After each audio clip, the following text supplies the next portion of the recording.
Madam आता जे अतिक्रमण कायम करणार आहेत त्या संदर्भात शासनाने देखील जाहीर केले, आपण देखील आता मिटिंग घेतलेली आहे, त्या संदर्भात काय प्रतिक्रिया असते?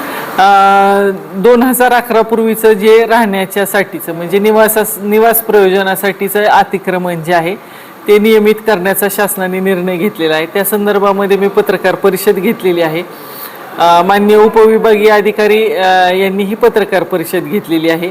त्याचबरोबर सर्व तालुका प्रमुखांची म्हणजे तालुक्यातले BDOंची आणि COंची बैठक घेऊन आपण यांना जे आवश्यक कागदपत्र आणि कशा पद्धतीने GR असणार आहे त्याची माहिती दिलेली आहे. मंगळवारी आम्ही सर्व सरपंच आणि ग्रामसेवकांची बैठक ठेवलेली आहे आणि त्यामध्ये जे पात्र लाभार्थी आहेत त्यांची यादी आणि कागदपत्र ह्या दोन्ही गोष्टी शक्यतोवर मंगळवारीच घेऊन याव्या या संदर्भामध्ये पत्रव्यवहार केलेला आहे. जागा जे घर जे कायम करायचे कुठले फॉरेस्ट गायरान का गावठाण?